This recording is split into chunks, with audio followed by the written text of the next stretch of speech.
PhD करत आहे. आदिवासी कैदिक स्त्री जाणीवा हा माझा विषय आहे. तर मला आज त्याविषयी तुमची मुलाखत घ्यायची आहे. बाबाराव मडावी सर, आकांक्षातार यांचं साहित्य मोठ्या प्रमाणात प्रसिद्ध आहे. महाराष्ट्र आणि बाहेर राज्यातही त्यांचं साहित्य मोठ्या प्रमाणात प्रसिद्ध आहे. बऱ्याच त्यांच्या साहित्याचा अनुवादही झालेला आहे. मी सरांची 2 कविता संघ अभ्यासासाठी घेतलेले आहेत. त्यानिमित्ताने मी सरांची मुलाखत घेत आहे. तर मी आपल्याला पहिला प्रश्न विचारू इच्छिते की तुम्हाला साहित्याची आवड कशी निर्माण झाली आणि साहित्य निर्माण करताना तुमच्यावर एखाद्या अशा समाजाचा काय परिणाम पडला, तुमच्या आयुष्यात अशी कोणती घटना घडली की तुम्ही साहित्य लिखाणाकडे वळले? अतिशय महत्त्वाचा प्रश्न तुम्ही विचारला. साहित्य निर्मिती ही सामाजिकतेतून होती. मी शिक्षण शिकायला लागलो.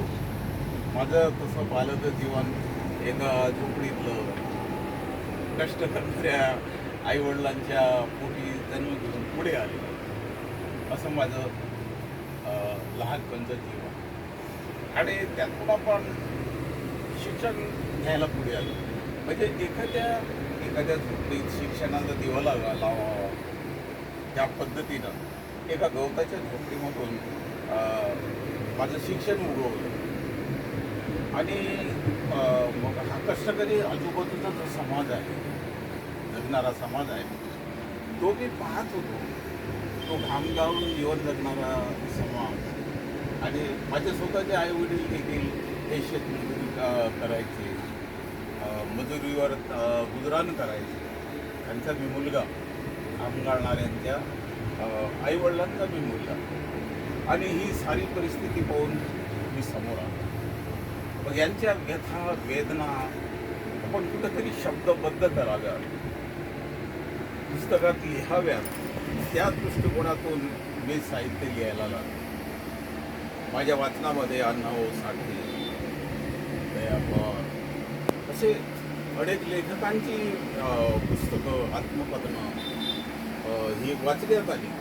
आणि त्याच्यातून मला प्रेरणा मिळाली की आपणही आपल्या सामाजिक व्यथा या साहित्यातून मांडाव्यात आणि त्या साहित्यातून पुढे आणाव्यात.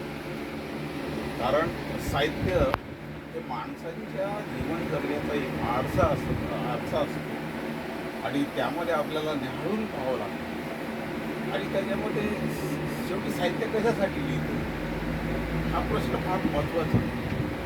तर माझ्या साहित्यामध्ये ज्या जाणीवा आहे, तुम्ही ती PhD करत आहात.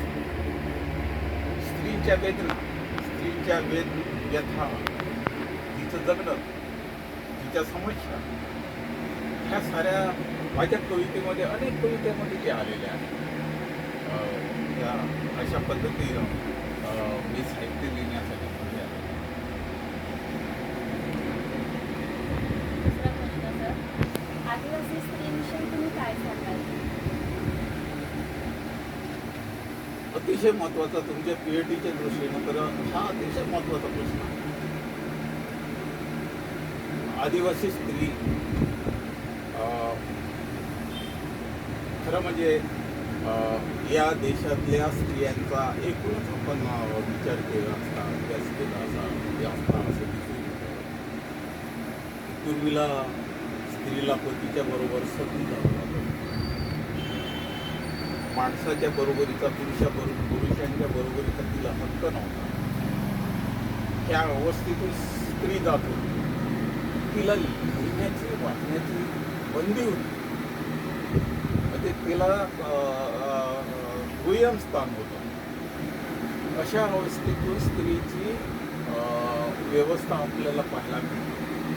परंतु अशाही अवस्थेमध्ये आदिवासी स्त्रीचा जो दर्जा आहे समाज व्यवस्थेमध्ये, तो अतिशय उत्तम दर्जाचा आहे.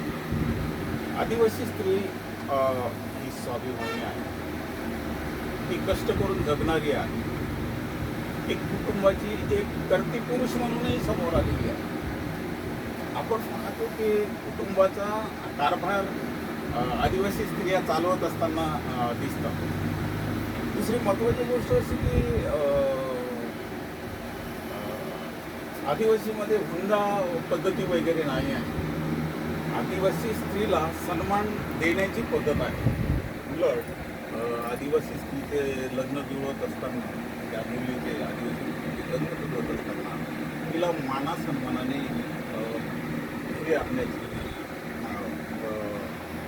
माहेरवरून सासरी आणण्याची जी पद्धत आहे, ती पद्धत तुम्हाला कोणत्याही समाजामध्ये आढळून येणार नाही.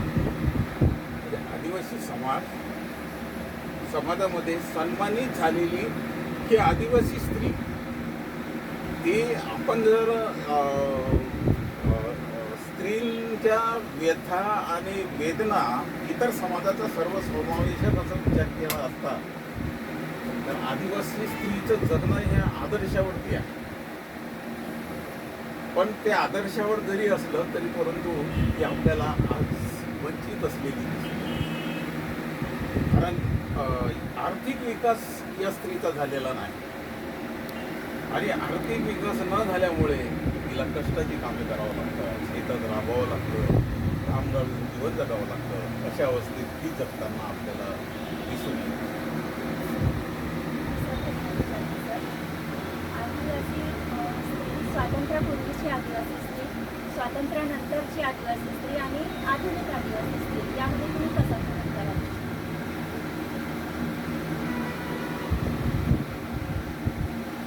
स्वातंत्र्यपूर्वीच्या आदिवासी स्त्रियांचा हा इतिहास काही देखील फार मोठा ऐतिहासिक त्याचा एक वाटा आहे.